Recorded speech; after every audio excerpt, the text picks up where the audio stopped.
Hey, everybody, welcome to the Thriving Lives podcast, our weekly Zoom call. Tonight's topic is going to be on Stress stress eating eating. Thank you. and Yeah, habit eating. habit eating. And this week, our clients voted on this one. Yeah. So we had them pick between, well, them as in you guys, um, pick between two different topics. So if you guys like that, let us know. We'll keep doing it for a few. Yep. Um, yeah, Yeah, so we voted on, what was it? It was between, optimistic and like gratitude mindset versus pessimistic, which will be another great one because Marcus and I are opposites. So yeah, that'll be a really good one.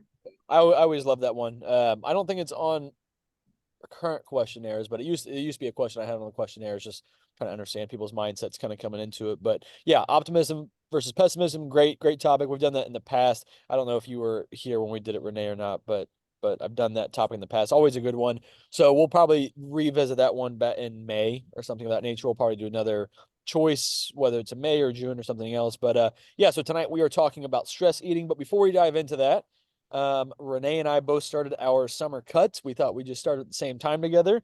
Um, See where we go with that. Renee, what was tell me how yours is going and what are you trying to do with your fat loss phase? Yeah, so it's going well. Planned all my meals for the first week this weekend. Got it tracked, and then I'm someone that eats the same meal every day, so I just need to track one day, and then stick to that. Um, so I hadn't been tracking before, but I think I was around like 1850, 1900 calories to 2000 calories or so. And was lifting like 4 times a week, Pilates a few times. Um, and yeah, I mean, just I haven't been really like strict on anything. I just generally eat like pretty intuitively, pretty healthy. And so I have grown my glutes a lot, which I'm really excited about.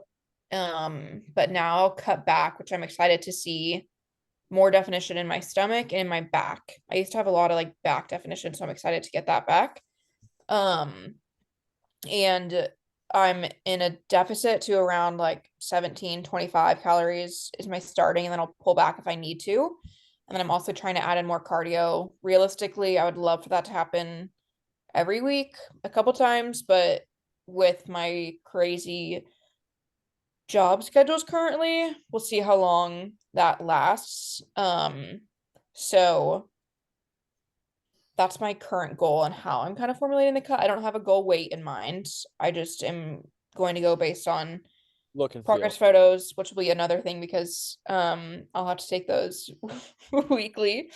Yep. So I'll be a full little client here, Well, but isn't it nice kind of get into the client mindset? it is. I do really like it. It's a good reminder. Which this topic will come into play tonight too, of like habit eating and stress eating.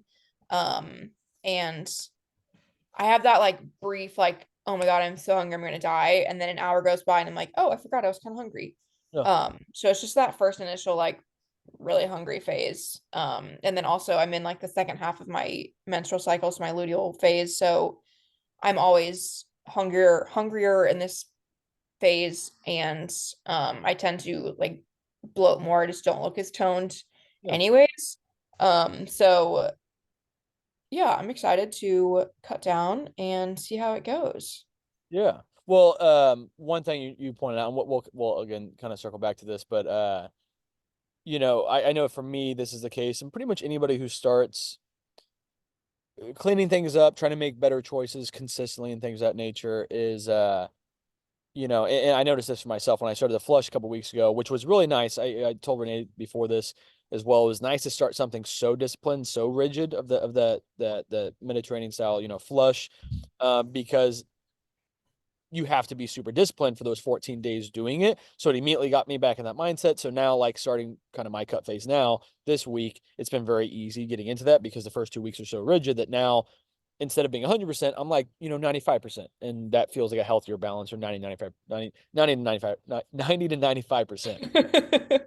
Uh, but as soon as you get into a I hate even using the word diet, but in this situation, we'll just say diet. Um, you now have to say no to these things, like things that before you're Mm-hmm. like, oh, I can go grab whatever and I can fit into my macros, or I can My go coffee. just get whatever. Could be coffee, could be I mean, just when I was coming home the other night after the gym, I was like, I didn't want to have to come home and meal prep, or not meal prep, but like eat my normal meal that I wanted. So like during the last 6 months or so since Lola's been here, that might be a night where I'm like, hey, I'm gonna go stop by Kava and just grab Nicole and I dinner. Like on the way home, I'm still gonna get something decent.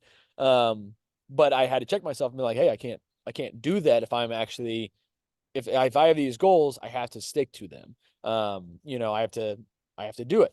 And so it's in that moment where what used to be, freedom with it, even if they were decently healthy choices I was making, to get more rigid. Again, if I'm cutting, I don't want to be in this deficit for longer than I have to. I don't want to have to be more rigid for longer than I have to. So I want to get this cut done with, essentially, get back to a healthy maintenance level with that lower body fat and be able to enjoy my whole summer without this, oh shit, I can't have this. You know what I mean? So it's hard to have to tell yourself no when you're used to telling yourself yes for so long. Mm-hmm. Pretty much everybody that comes into Thriving Lives is you've been eating a certain way for so long and telling yourself yes to kind of whatever sounds good. And once you have to start saying no a little bit more often to things than maybe you're used to, it's hard to do that. But I love having that discipline over myself, over that voice in my head that is kind of questioning things or whatever. So I've really I enjoyed think I think too, like in my mind, I've always been someone that's like, okay, if I'm hungry, I'm going to eat. Like I'm not going to deprive myself. And so that's where I've had to really focus it to be like, okay, well, I'm doing this deficit for a reason. And so, and then I've had the like minor thoughts of like, oh, well, if I just have like this extra rice cake, whatever, I'll just do 20 more minutes of the treadmill. But I'm like, no, Mm. I'm scheduling out my cardio for a reason, and that's adding to that deficit. I don't need to work twice as hard. Yep. Like if I do, what I'm trying to say is like if I'm already doing the cardio, that's going to put me in more of a deficit. Whereas I don't want to have to do more cardio because I chose to eat. Yeah.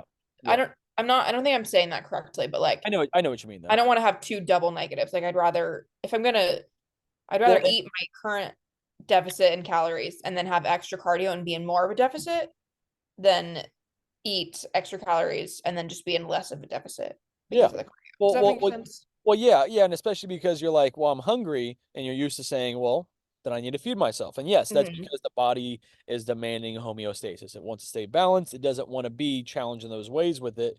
Um, and it wants to get up to your maintenance calories, obviously. So what I always tell people as well is like, if we are actively trying to lose weight, hunger is generally a pretty natural side effect of that. Like, right? Like if we're in a calorie deficit, we are eating less than what our body needs to maintain its weight. Therefore, our body is going to say, hey, dude, we're hungry. We want more calories. But that defeats the purpose of the fat loss phase then. If we are Right. trying to be losing weight or whatever the case is, we have to be in a deficit. And so your body might be saying, hey, we need more food. And so that's when it comes back to that's the reason why you have a well-balanced plan that is prioritizing protein, that's prioritizing your micronutrients, because your body's getting everything it needs to maintain your muscle mass, to maintain, healthy level hormones and everything else we've got going on. But it has just little enough that your body is a little bit hungrier and you're losing weight with that.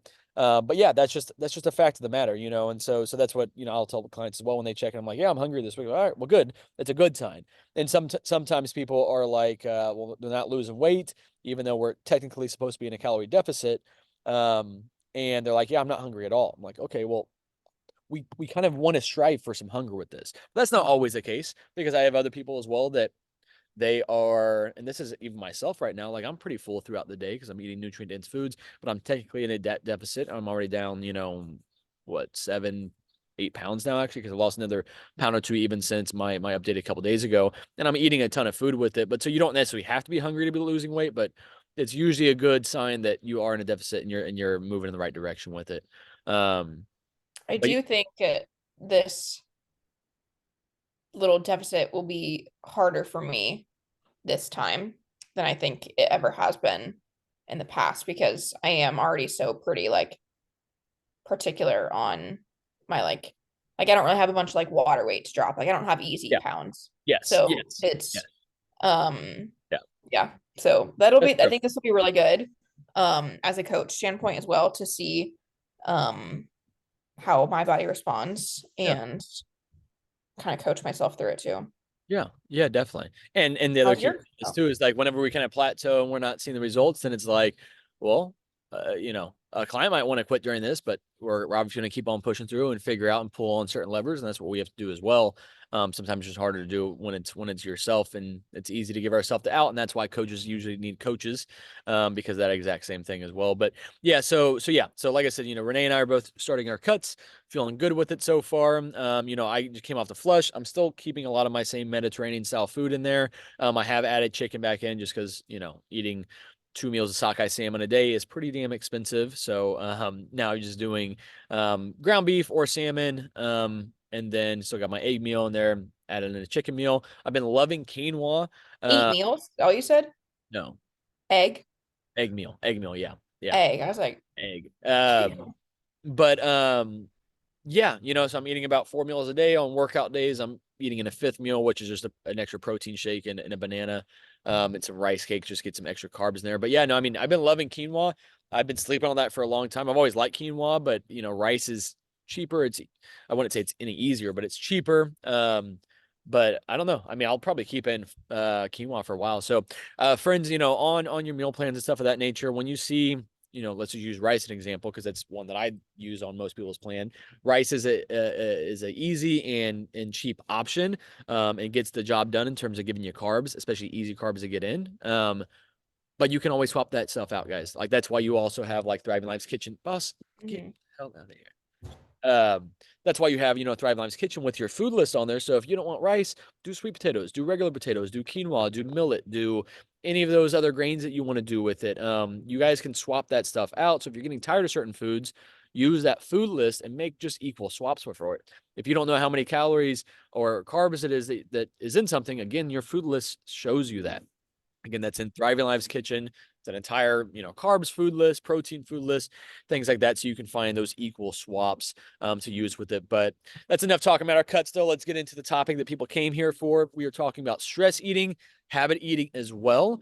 So let's start real quick with habit eating, especially because, Renee just, with her mhm. phase starting, we were kind of talking about this before the call as well, as she had these habits and ways of eating before that it's hard to break even if it's not that different. So Renee, you want to kind of dive into the habit eating side of things? Yeah, so me personally, my habit eating is like as soon as I wake up, I'm hungry. Like I'm gonna eat. Um, and then typically I'll have a morning snack. Like I'll start to get a little bit hungry, I'll have a morning snack. Then I'll have lunch. Then I'll naturally just go for my little like gluten-free cookies that I have every day, and that's like 150 calories. Um, and then in the like afternoon, I'll usually have, or like on the way home from work when I have like the 45-minute drive, I'll have another granola bar or something because I'm hungry and can't wait till I get home to eat. Um, then I'll have dinner. Then I'll generally tend to grab something sweet again after. And so it's really great because I just didn't buy the cookies this week. Like, so they're not even, and I took out all the granola bars like from my lunchbox. So I don't, even if I'm starving, I don't have that option just to grab it and eat it. Because a lot of times when that food is like right there in front of you, you're going to grab it. Like all I Yeah. have right now for my little sweets are dark chocolate chips, and that's only after dinner. And I have to really like be conscious, like, okay, do I need this or will I be fine with it if I can just go right to bed? Yeah. Or things like that. But the habit eating is just like I said, for me on the way on the drive home from work, like, um, and Marcus, this probably relates back to my little social media dopamine hit too. Is like, like one thing is like never enough. Like, well, I can't just be just driving home from work. Like, Yeah. I need to be eating, or I need to look at my phone at the stoplight, or things like that.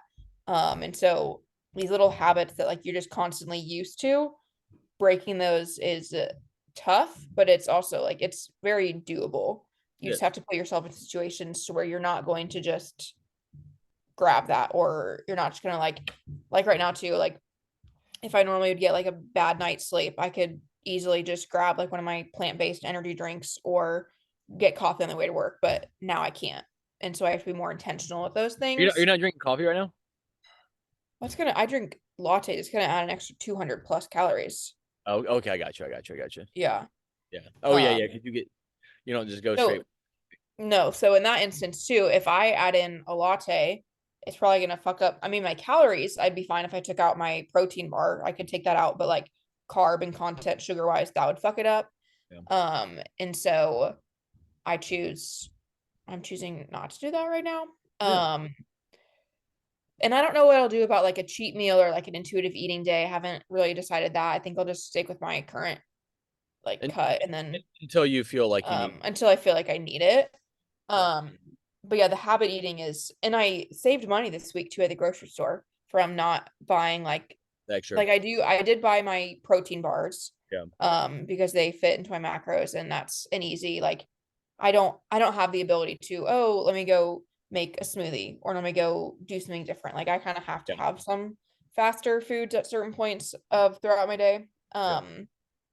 And so like desserts, I think are a lot of people's biggest habit eating. Yeah. Because it's And, just and also it's some of the things natural like, and you're craving that. and a lot of it's also important to recognize that some people are 25 and thriving lives, some people are 55 and thriving lives, some people are 65 and thriving lives, and really the older you are, probably the more ingrained all these habits are into your life. So if you've been doing something for 50 years, that's a lot of having to recircuit, rewire your brain and how you're thinking and breaking some of these habits. Mhm. So if it's hard for you, I mean, this shit is hard. Again, that's why people are so unhealthy for the most part, because the most unhealthy habits to create are the easiest ones to create. The healthiest habits to create are the hardest ones to create and keep going as well with it. So if this shit's hard, like it's supposed to be hard. It's not supposed to be just super easy, but that so also makes it so much more rewarding when you actually push through and get the job done with it.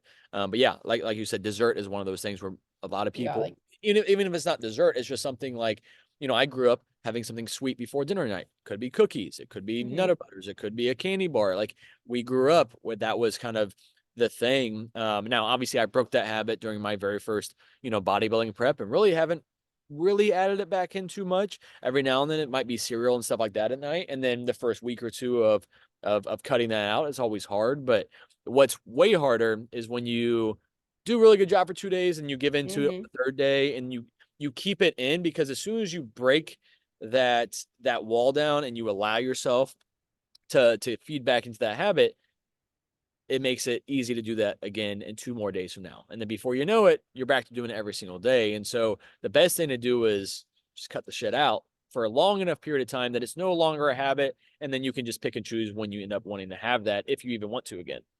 Yeah, and it's not even like the cookies I eat after lunch. You hear I'm that? not hungry. I just had an entire meal. Yeah. Like there's no part of me that's actually hungry that thinks I need it Yeah. or that like thinks I need it to like fuel my body. Yeah. It's just purely pleasure and habit. Um, and so I think I would say is when it comes to habit eating, stop and ask yourself, are you hungry or are you just eating just to eat? And then the other thing too is like, um, if you are having that snack, what snack are you having? Like I've been tempted to like break up my morning smoothie with like the banana and rice cake. And at this point, I'm like, well, I'd rather have it all at once, try to fill me up for longer than add that extra morning snack in of just straight carbs. Like I would rather pair the carbs with protein and fat. And so, in those instances, I'm choosing to just forego like that one extra snack and just put it all in breakfast. Um, so I would say think about things that you do in your like day-to-day life of is this just a habit that I'm doing? Or is it going to actually fuel my body? And then same with stress eating. That's I think a lot of people I think have a difficult viewpoint with food. Um, and what I try to do is view food as fuel for my body because in that point, that's where I'm easily able to stop and be like, okay, is this fueling my body or is this not doing anything for me? Now again, with that being said, I think there's some foods that can be fuel for pleasure. However, not as much as most people think. So when you're stressed and you're just grabbing that food to think it's going to help you, just think, what else could I be doing? Or am I actually hungry? Am I actually needing to nourish my body? Or am I needing to focus on something else like my mindset or maybe deal with the actual problem that I'm stressed with? Am I just using food as a band-aid? Um, so that's, I think, where I find it really important to the way you view food. And for me, that's viewing food as fuel. 100%. So kind of into the stress eating side of things, you know, to kind of feed off what Renee was just. And so sorry, I just kind of got distracted. I had a damn. Could you hear the my neighbor weed eating? No. Who weed eats 7:30 at night? I'm glad you guys couldn't hear it, but that's all I could hear for the last and so I had to run downstairs. But no, so yeah, breaking those habit eating, habits is definitely tough to do. And then obviously that kind of goes right into stress eating because a lot of people's habits, especially if you work an office job of some sort, if you guys have like a snack room or conference room, whatever the case is, where there's readily available snacks that where are, that's one of those things where you need something immediate gratifying, which is the reason why you keep going to grab that. And the biggest thing you can do with that stress eating, like Renee said, is be able to stop in the moment to think about, do I actually need this? Am I actually hungry? Now And that's are one. you willing to accept the consequences that come with it? Like, Yes, am I exactly. willing to take myself out of my deficit Exactly. to have a cookie or to have an extra rice cake? And sometimes I'm sure it'll get to the point during this cut where, yeah, I am fucking starving. I'm going to choose to have Yeah. the bar or whatever. Yeah. Um, but in that instance, then I'm gonna have to deal with the next day or the next check-in or whatever if results aren't showing it. Um, Exactly. And something that I mean personally, and I'm just different with this, and obviously this is the bodybuilding background, but like the harder it gets, the more I start enjoying it, only because I'm like, this is shit that other people can't do, mhm. And so I like that I can separate myself from the pack. And that's not just limited to me, that can be all of you guys as well, is separate yourself from the average American who just continues to just, stuff their face or not treat their body well, things of that nature, especially if that's a goal. But outside of that though, it's not just a matter of just stop doing it. It's we don't want to just work against what you're used to doing. So if you are just used to having those snack foods there and stress eating and things of that nature, at minimum, one of the very first things you can do is just swap out what it is that you're indulging in. So instead of having a damn, a drawer of snacks, have fruit on hand, have at least healthier things. I mean, don't get me wrong, like nuts are going to really add up in calories really fast, but I'd rather you have a handful of nuts than have a handful of M&Ms or something of that nature. Like at least get some nutrients out of what you're doing. Now, if you're still trying to lose weight, obviously having that handful of nuts might knock you out of your calorie deficit, but at least you're getting other nutrients, vitamins, minerals from it. So at the very, very minimum, if we're just trying to not even focus on again fat loss, body composition, that type of shit, but just making healthier choices, then at least surround yourself. If you're going to surround yourself with other snacks, surround yourself with the right kind of snacks. That's a Minimally good processed. that's a good thing as well as you're like, okay, am I hungry? Would I be hungry if I ate the chocolate chip cookie? Or am I hungry enough that I'm actually gonna eat the banana and the orange Yes. or whatever the other option is? Like that's a good way to like weigh it out and be like, well, if I can only have the orange, I guess I'm not really that hungry. Yes. Yes. Which is definitely true. And maybe you are hungry enough to go ahead and have that thing as well. But again, if Or a you're protein shake, that's a good one that yes, I yeah, always try to do. It's like, okay, or do I protein. need the protein bar or Yeah. am I gonna just have the straight liquid protein shake or you know what I mean? Yes, yeah. Well, yeah. Because I mean, you're just asking yourself, hey, Do I want the sweet do I treat or am really I actually need this, or do I just want to give into this immediate gratifying thing? Which again, there's so many different immediate gratifying things in the world, but don't set yourself up for failure by buying this shit. If you struggle eating yeah, just don't candy buy it. when you're watching TV at home, then don't buy the shit that you shouldn't be having. And if your excuse is, well, my kids like to eat it, well, you're trying to break a bad habit of the snack eating that they probably got from you and their children that probably shouldn't be having candy every single time they sit down and watch TV anyway.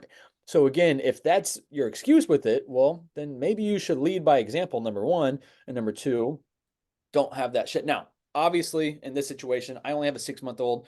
She just started eating solids last week, and that has been like avocados and carrots, banana, and she just had broccoli puree, which she seemed to love, which is awesome. I love veggies. I don't love them that much, but regardless, like I've got a 6 month old. Renee doesn't have a kid, so if you have older kids, don't get me wrong, like we haven't Probably crossed easier said than done. necessarily exactly, and it definitely is easier said than done. But I tell you what, I know for a fact that it's probably going to be a lot easier done as well if you haven't built bad habits for your children and for yourself as well.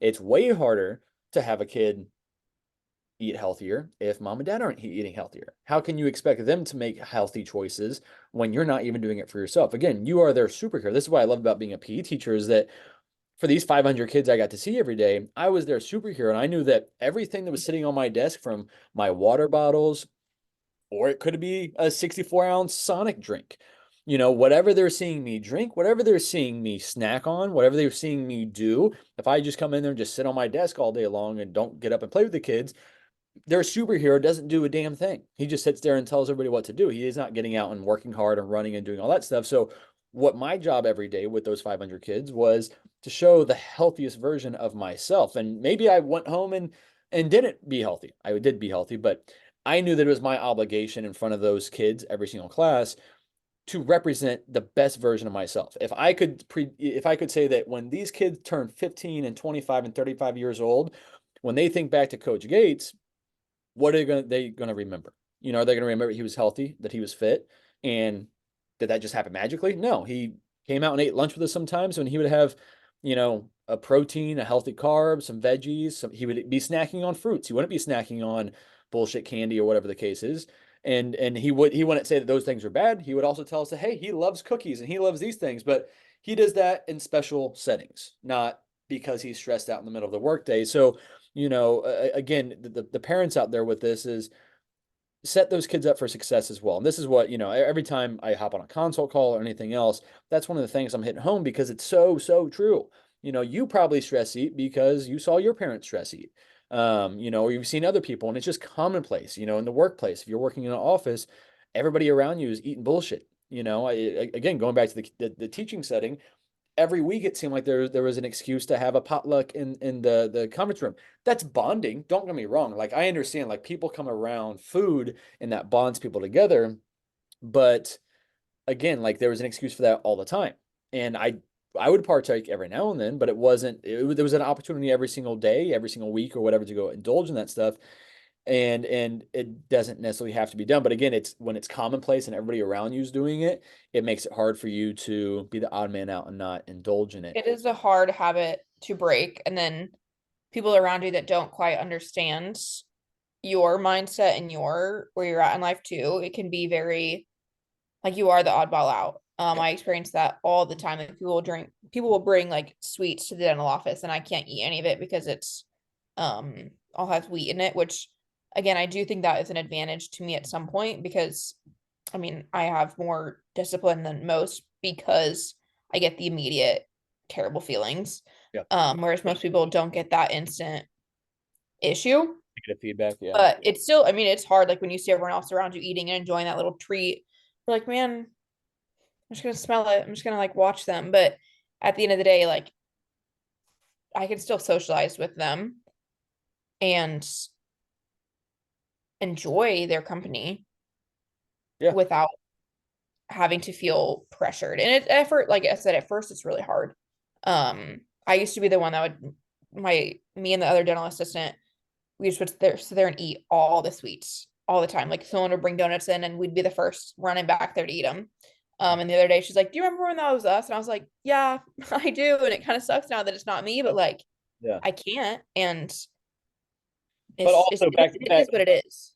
back then, ignorance is bliss. You didn't know necessarily Oh, this donut ignorance. was going to have Yeah. 30 grams of sugar and 50 grams of carbs that you were going to, not, it's just You don't fast. even know it. Yeah. You No. have no idea what you're consuming until you stop and realize, oh my God, I'm consuming all of this. Yep. Yep. So, some other thoughts alongside of it as well. Because again, like we can't just say no, you can't have this habit anymore. It's again making better choices if you are going to maintain that habit. Again, like if I sit down and watch a movie, like I want to have snacks. But what I will say though is that's one of the benefits of having, 4 or 5 meals in a given day is instead of sitting there and just mindlessly snacking, I save a meal that I'm looking forward to. I always save one of my favorite meals a day for my last meal of the day. So I have it to look forward to.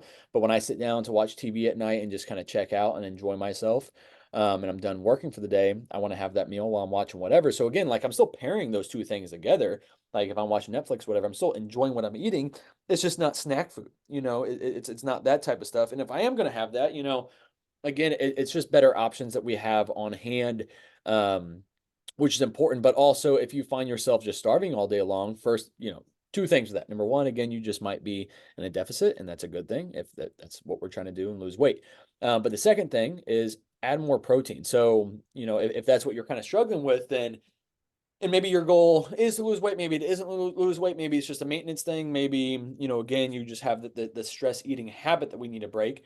Maybe you're just not having the right kind of nutrients. That's usually what is actually a sign when our body is hungry, especially all day long like that, is it's not being fed the right amount of nutrients. The nutrients you're going to get from protein, from fiber, from Healthy fat. healthy fats, exactly. All the things that satiate us, vitamins and minerals and stuff like that. Um, your body's just craving more of that. So if you notice that, then add some of those things in. Again, if you're going to go over on your calories, at least go over on your calories on shit that's benefiting you, that's not inflaming your body.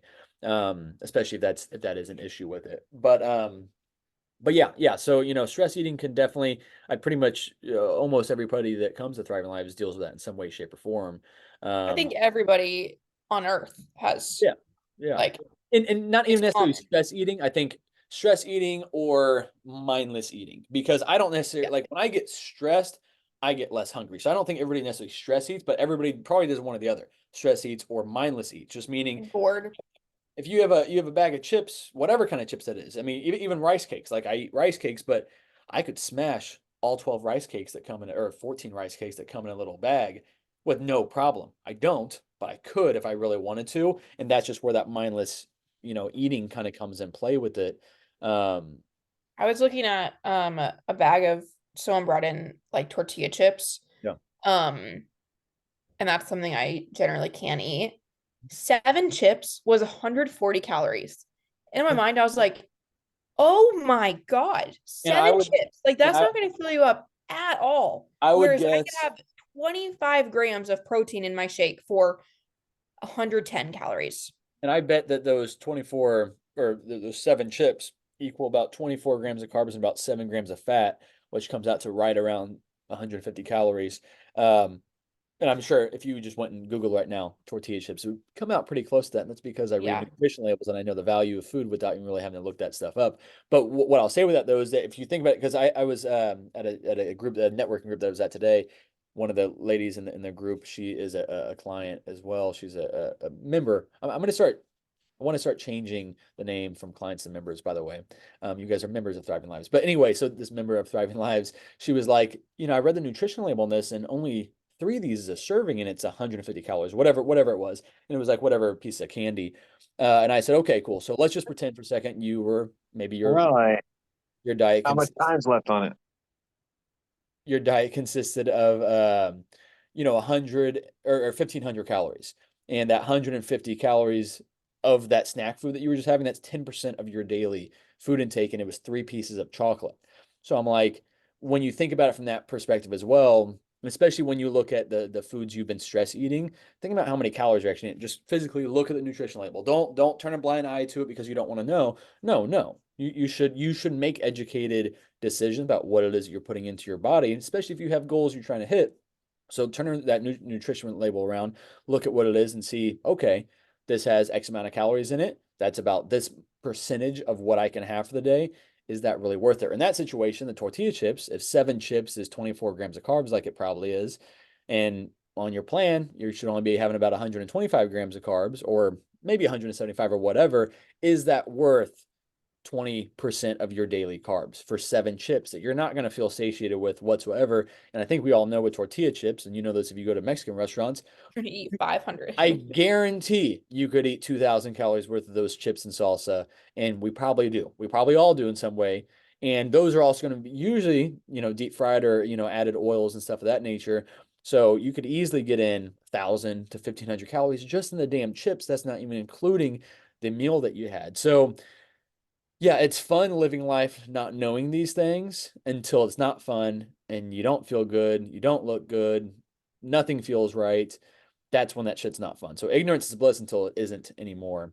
But again, don't necessarily work against yourself and say that, well, I can't have snacks. No, just find better snacks with it. What I always recommend, I've one client that member ex-member actually, that his issue was, he knew the vending machine was there for years. He would just go to the vending machine every time he got hungry, and he was probably spending, $3 or $4 on vending machine, just like zingers and shit like that every day. And he said every time he was getting stressed at work and had a little bit of a break, he'd go over there. And that was one of those habits that was really, really hard for him to break. And this, I don't know if this necessarily worked for him or not, but like one, trial and error is key with all of this to find out ways to kind of mitigate all of these bad habits and to create new habits. Trial and error is key. But I was like, every time you have that thought, number one, you should have water on you, chug down some water. Second option is to literally set a physical timer. Take your phone out, and this only works if you actually do it. Is take your phone out anytime you're walking over, catch yourself wanting to walk over to that vending machine, and set a timer for 5 minutes. Maybe set a timer for 10 minutes. And after that 10-minute timer goes off, if you still feel like you have to have it, then cool, go for it. But chances are, once you get out of that emotional mind 10 minutes later and you get back into work and you had some water, you're like, I'm glad I didn't have that because that was an emotional, just immediate response to whatever the stimulus was at work. And then you didn't have that. And then you don't have the regret of that afterwards. And then you didn't do it 3 days in a row where now you're like, hey, my goal was to lose 2 pounds this week and I gained 3 instead. Well, the snacking didn't help it work. What are some other things that we can do to replace those habits other than snacking? I know um a lot of them would be like if you can like go on a walk or um if you're just sitting at home bored, like read 5 pages in a book or like um shake your body, put cold water on your face. Like what are some things that we can do to stop that stress in the moment instead of picking food is what I think we I should think I think one thing you can do transition to. is I think one thing we should all do if you're finding yourself stressed, you got to know you dive into why it is that you're so stressed. Like figure it out. Like actually reflect on that stress in the moment. Most times it's probably not as big as what it is that you're making. Other times you're stressed and you're finding a way, an outlet to alleviate that stress for the moment that's not actually solving the stress at all. So first and foremost, is there a way you can solve that stress? Is there a way that you can alleviate that stress or talk yourself down from being so stressed with it? That's first and foremost. Because otherwise we're just placing band-aids on it. Even if you just went on a walk, don't get me wrong, that's a healthier option. But if you're stressed and you're always stressed about the same shit, then let's work on what that stress actually is. That would be, I think, the first and foremost. And again, Sometimes I think you can't fix that though. I think a lot of you might times, not be like able to. with parents or with jobs or Yeah, whatever, like if yeah, I'm stressed, I mean, me with my 4 jobs, yeah. I can't do It's a anything about reality. that. It's a So reality. what can I do? Can I go take a hot shower? Can I read a book? Like, Yeah. Could be I mean, music. I'm aware of what my stress is, but there's some things in life that if you can't mitigate and lower your stress, Yep. how can you cope with that stress Open that. too? So Exactly. first, And recognize it, and yes. then second, how can you cope with it without just being like, oh well, I'm just stressed. It just is. It is what it is. Like it said, could you journal? Could you Yeah. do whatever? Yeah. Um. I think, So and I'll bust this back out as well. But I think this might not help you exactly in the moment. But if you're finding yourself burnout, stressed, overwhelmed, and we're going to talk about this with pessimism, optimism as well. So maybe I'm getting my head of myself. But the gratitude journal that I bust out every now and then, and we'll kind of talk about a little bit, what it looks like. Just doing this. So in times where you're most stressed, the worst seasons of your life, to be a little bit more mindful. So you're just answering 3 things you're grateful for every single day to start your day. What would make today great? 3 different things is going to make today great. Daily affirmations. I am. I always struggle with that one. Like I am smart. I am healthy. Like it just feels cheesy doing it. I think for some people it makes a wonder. If you have a really, really negative self-talk, this is a really good thing for you to do as well. I don't feel like I have negative self-talk, but obviously, just like anybody, we get overwhelmed, we get stressed, shit like that.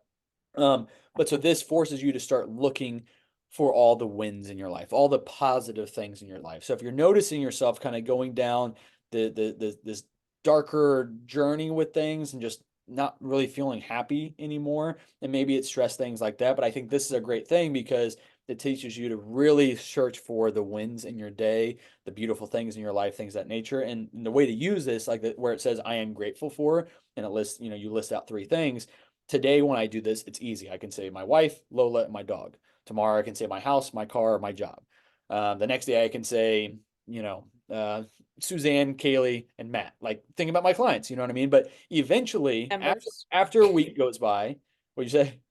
Members. Members, exactly. But so like after a week goes by, you're not using the same things you used on day one. You've already used up those big ticket items. So you have to really start digging deeper and really, and what that trains your mind to do, because then you have to really start thinking hard. What's a positive thing? And you might not have something right off the top of your head right now. Maybe on the way to work, you see a sunrise that any other day of your life, you didn't even notice that same exact sunrise. But today, because you're looking for positives in your life, things that actually bring you joy, because you're actually being present in the moment, now you can see that. Because usually stress and anxiety come from shit that is out of our control.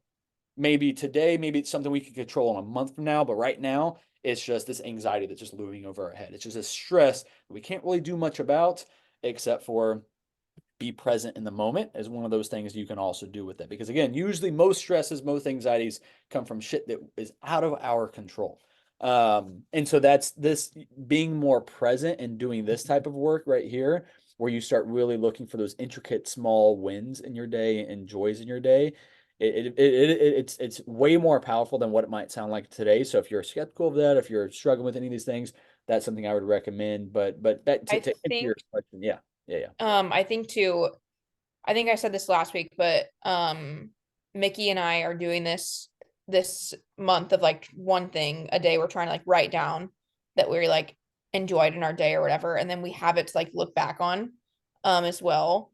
And so whenever you are feeling down, like, can I go try to do something that I was thankful for on this day? Yeah. And I think I'd mentioned this to you, Marcus. I want to make that one of our monthly challenges soon. Okay. I love that. The I love gratitude thing. I love Yeah. that. And that's perfect. And I think especially I once think we we should talk write it about, down. I think we should track it in a more than the honor system too. I think we should find a way to like write yeah, them down. yeah, I agree with that. I think that's a great idea. We could make a new group and everyone could put their Great. thing in there that day. That's in there. I love that. And then Uh, if you want to and share. then you also get other ideas from other things like that. And really, this is a kind of a tangent off a little, kind of like Sorry. what we just talked. Oh no, no, you're good. But I think it's Atomic Habits. I've been listening to the audiobook. I read it like a long, long time ago, but I've just been refreshed my mind with it. I think it was Atomic Habits or something else. But kind of what I was just saying though. Now this is for like people in marriages and things of that nature. But like what he said in there was what he did for a year. I think this is a great idea, whether you're in a happy relationship or a not so happy relationship. Every day for an entire year. This dude did it for Thanksgiving. So like he did it the day after Thanksgiving, did this for an entire year. Every day he wrote down something he appreciated about his wife. Okay. So every single day, and it was a different thing all the time. So again, the first week it's easy. The second week it might be fairly easy. But then the third week and the fourth week and the third month and the fifth month, he's really diving into small little pieces and really just looking at his wife and start just seeing her in a different way that he really appreciates her. So I love that, and I think that that's something you can do in every area of life, not just in a relationship. But I think if anybody's relationship is struggling, hate your spouse or whatever the case is, maybe that would be a good thing to do. And on the flip side, I could also see it being very negative because you might really look at a person and be like, I fucking hate everything about this person. It does nothing positive. So it could, but also that might be a good thing because you're like, all right, I need to get the fuck out of this relationship. Anyway, that's a whole different tangent, but I think that it's the same principle as this right here, though. Of the, and I keep reaching over. You guys can't see it. The gratitude journal is diving in and really being present and really being intentional about finding the good in your day and your people and your job, whatever that looks like. And I think that in itself does wonders for stress reduction, creates a happier mindset, which again just alleviates stress. Better habits than picking the food. Yes, exactly, exactly, exactly. So I think that's a great thing to do. But outside of that, the key with this, again, I've already said this a couple of different times, is trial and error. What we've already mentioned, might work for you, might not work for you, but I guarantee what's not going to work for you is not doing anything. So pick one thing to try and be intentional with it. Just like if we're going to track our macros, then do it. Don't just say I should track my macros this week. No, track it. You said you should do it, so don't say I should do it. You will do it every day, no matter how uncomfortable, no matter how annoying it is. You're going to do it if that's what it is we're working on. In this situation, if you are bad with stress eating, number one, stop buying the shit that you're eating. Number two, if it's at the workplace, maybe elicit the help from a nearby coworker that's probably a close friend of yours as well. But hey, I'm really, really trying to cut back on this shit. Can you just kind of hold me accountable? Like if you see me get up and go to the lounge, will you like throw a rock at my head or whatever it is to get me from doing it? But elicit the help, from people around you. But either way, pick some way, some strategy, and commit to it. If if you feel like, oh, I People don't will know, be impressed too. Like people will see you doing the good thing and yes, they'll be like, okay, wow. Or like maybe you can, and maybe if everyone brings in something, whatever, maybe you could bring in fruit or bring in something that you can still partake in to partake in exactly, and or encourage others as well to like start this exactly. healthier journey. Exactly. Because like I mentioned before, those potlucks like at school and stuff like that, when we had like these treat days and stuff, everybody's bringing in this indulgent stuff. And sometimes I would indulge in it as well. But I always bring in something probably annoying to people. I bring in like a veggie tray or like pop chips or just something where it's a little bit more health, minded with it, just to be like, hey, people try this out instead of X, Y, and Z with it. But yeah, again, people love to help. People love to be of help to others, especially when they're not having to really go out of their way to do it. If you say, hey, can you help me out with this, then do it. But again, like just like anything else, don't do it for 2 days and be like, oh, this doesn't work. Like you haven't really given it its fair college try. Like just doing something once, yeah, you're not going to change a habit in one day. You're probably not going to change that habit in 1 week, but you can be intentional with it. You can be like, I'm going to stick to this shit today. Today, this is what I'm going to do for my stress. Commit to it, crush it today. Boom. You checked off one day. Do it again tomorrow. Do it again the next day. Every win you have with that, every day that you're successful with that, which you should be, because all of us can do hard things for one day. All of us can do hard things for 1 week. And 1 week can turn into 2 weeks very, very quickly, and 3 weeks and 5 weeks, and so on and so forth. And then before you know it, you're like, oh my God, I don't have this habit anymore. This bad habit that was so hard to cut out just because you were intentional with one day and then the next day, and that builds upon itself. But we have chatted a ton about habit eating and stress eating. Does anybody have any questions? Anything you guys actually struggle with around these topics? I just realized we haven't even asked you guys your input or struggles.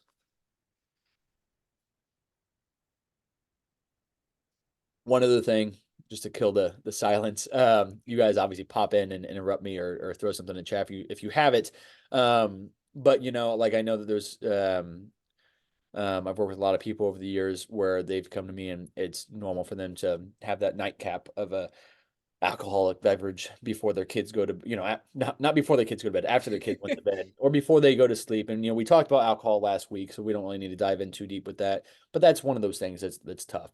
Things, sugar, alcohol, those are drugs that our body nicotine and tobacco and stuff of that nature, like all that shit is drugs that our bodies physically and mentally dependent upon. That's why it's so hard to cut that stuff out. And again, sugar is one of those things as well. Caffeine is one of those things as well. Those are drugs in the way that our bodies react to them, our minds react to them, the chemicals in our brain reacts to them. So those things are definitely tough. But again, maybe if that's your advice, I don't even know if we really talked about this last week. Probably because I don't drink it, so I don't really think about it. But non-alcoholic beverages, they have those That's when I innate do my little beers. gut sodas. Yeah, yeah. They have those non-alcoholic beers or whatever the case is. I mean, shit, kombucha would be a good thing in place of that. There's a touch of alcohol in kombucha because it's fermented.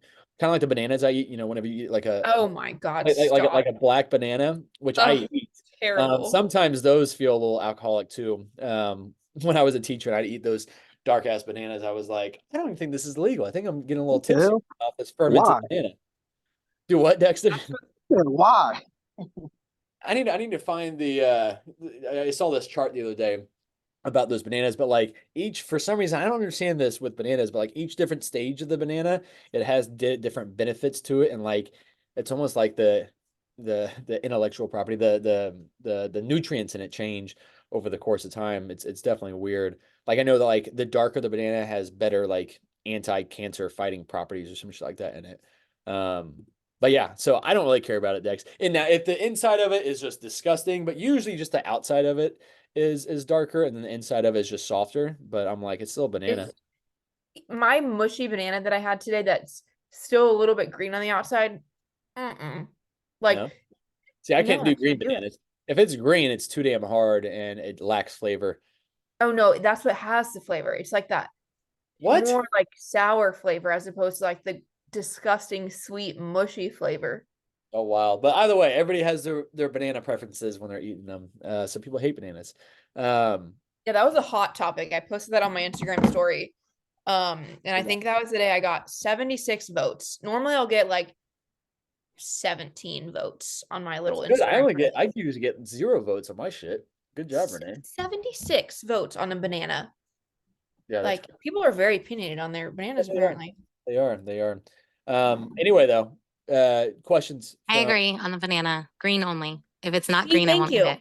Green? Green. Okay, If not it's like not green, it's I will not not eat it. bright green. Like it's No, not not bright bright green green. like it's hard, but it's No. mainly green. I mean, Yes. I don't prefer, fully blackened bananas. I prefer a perfectly yellow banana, just right in the middle ground there. Like that's the banana that I prefer the most is the straight up yellow banana. What's up, Lauren? What you I'm got gonna to add? say yellow all the way. No Yellow all the green. way? No. Yeah. If there's yellow, I won't eat it. It's gotta have green. Like, nope. See, now we're getting opinionated on bananas here. I'm telling you, it's very opinionating topic. Yellow, and then the comments here from Matt. Yellow with a little bit of black on it is the way to go. I agree with that as well. Just a touch of that. But again, like unless the inside is just destroyed, then I'll eat any banana. If there is an ounce of dark on the banana, I cut that part out. I don't eat it. So that's just wasteful. Well, call me what it That is. That is wasteful. Yeah, banana is definitely. I feel like that's the only thing that people really, in terms of the fruit world, will argue about. I don't think anybody likes a really hard, too ripe or not ripe enough avocado. Like a hard No, avocado, those are terrible. you That just want sucks. to even just want to throw that as like an enemy or something. Those suck. Also, this is totally off topic, and then we'll get off here unless you guys actually have any questions. Please throw them out there if you have them, because otherwise we're just gonna be bullshit. But avocados, I put them on pretty much everybody's plan, unless even if you say you don't like avocados, I put them on there and try to sneak them on there, and hopefully you say, okay, I'll fucking try. And if you tell me you hate them, then I'll be like, all right, well, we can sub them out. But with avocados, what I do with those, and this is a hack that I did, like maybe started doing a couple years ago, throw them in the fridge, like in just like a crisper drawer or whatever, and then I usually will put out like 3 on the counter at a time, let those kind of ripen up with it, and those are good to eat. Another option as well is you could put them on the counter, let them start ripening up, and then put them in the fridge. They last forever. Like I have avocados in there that have been in there for a month, and like they are still perfect. Like they're not too hard, they're not too soft, they're absolutely perfect. So, just a little hack for avocados. And also because sometimes like Sam's Club or wherever it is you get your avocados from, sometimes you get there and they're just like all mush and they're just crazy soft and they're not going to last any time. Sometimes they're crazy hard and they're not going to be good for like 2 weeks.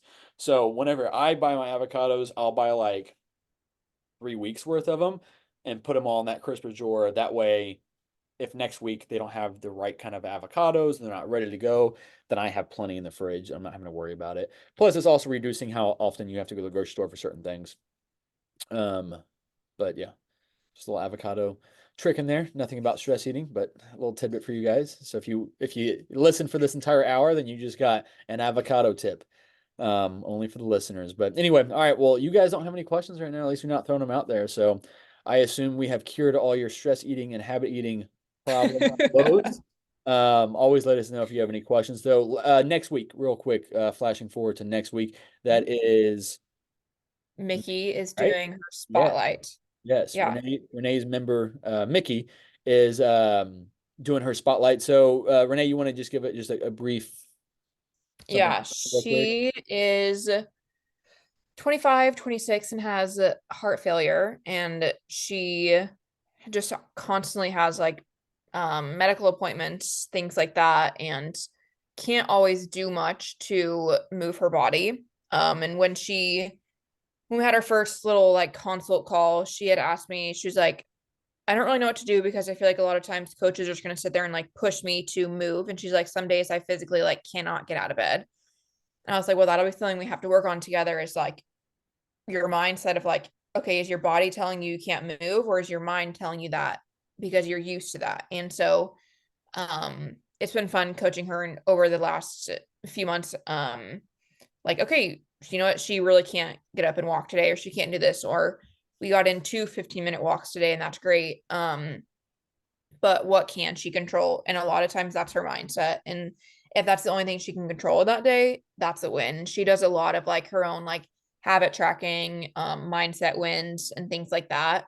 So she's a good one to listen to as far as mindset. And then just, I mean, I'm 26 and I truly cannot imagine having heart failure. And so I think it's a good perspective on life um And her not just sitting idly by and just saying, and let, yeah, I let this did. do to me what it will. I'm gonna take control over what Mhm, I can for as long as I can with that. I'm stoked to hear her story next week. mhm. So yeah, I'll kind of let her explain it all, but it is um it's cool because yeah, she's not a conventional client that just can like she can't just start working out more Yeah. if Yeah. she's not losing weight. Like there has to be some give and take, and we have to really work on controlling what we can. Yep. And so I think it'll be a good viewpoint too, especially for people that do have that willing and able body to go to the gym and work out.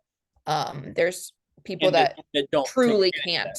And that she's like, don't. I wish I could move my body. I wish I could do this. But she's like, I get winded and I don't know why. Or her, just all her different health levels. She'll be in the hospital and not have answers for weeks Yep. on what's going on. Yep. And so But you know what? She still shows up for check-in days and she controls. checks in every week, communicates with me all the time. And so that'll be a good one to listen to hear her story. So I'm excited. Time for that. Well, thank you guys for being on the call tonight. Appreciate you If guys. you ever guys ever want to do a client spotlight too, if you ever feel inclined to share your journey or anything like that too, reach out to either me or Marcus and we can kind of talk to you guys about it too. But we'll also be better about reaching out and doing that as well. The last 6 months we haven't. This is our first one, and Yeah. Renee's been a part of the team anyway, I think. So I used to do those more often. I definitely want to get back to those because I think it's great for you guys to hear the perspectives and the journeys of other clients that are in vastly different spots than you, or in very, very similar spots as you as well, and kind of hearing what's worked for them, what their struggles have been that puts your own struggles in perspective, or maybe somebody that you can relate to and hear how they were successful despite all that. So we'll definitely be doing more client success stories or client spotlights, not just a success story. But The last one was Blake Davies, and that was like when I wasn't announced as a coach yet on TLF. on But it. if you haven't listened to that one, it is a really good episode. It's probably, I mean, August It of was August of last 2023. year. So you have to But scroll that back. was a good story. Yeah, you have to scroll back. It's probably like in the 20s or something like that. But yeah, Blake Davies, that was definitely a good one. But yeah, anyway though, appreciate you guys. Remember just one last little housekeeping note. May 19th, 11 to 1. It's a Sunday, is the Thriving Lives Fitness Lift Party. There will be raffles and giveaways, a free workout at a free entry into Body Shop Gym. Renee and I will both be there. I think Renee's going to get there possibly a little bit late, or she'll be there on No, I time. should be fine because that's May, so I won't have to She'll be do fine. Pilates anymore on Sundays, I don't think. She'll be fine. So she'll be there on time then. Awesome. But yeah, so we'll be there. So you guys can meet us in person if we've never met you guys before. We're there to help you guys as you guys are doing your own workouts and kind of bouncing around. You guys can meet other members there. Shit, you might even find a workout partner for yourself as well while you're there. Good networking opportunity as well. You know, we have a lot of entrepreneurs or people just in various sales industries and stuff like that in Thriving Lives. So great networking opportunity as well. But ultimately, the most important thing is just bringing the community that we've cultivated online into an in-person format for those who are local as well. So hope you guys can make it. There is no childcare there. So if you have kids, there's no like daycare or anything like that. So, if you just want to swing by with your kids, cool. But if you actually want to do a full-on workout, if they're old enough to sit there with like an iPad, fantastic. But that'll be about it though. So we'll give you guys more info as we kind of get closer to that. But put that on your calendars if you guys can make it. May 19th, Sunday from 11 to 1. Anyway, see you guys on check-in day over the next couple days. Let's try to get those done on Thursdays. Ideally, Friday mornings at the latest. Ideally, none of these Friday night or Saturday check-ins unless we have a specific reason why that is. But anyway, talk to you guys later. Bye.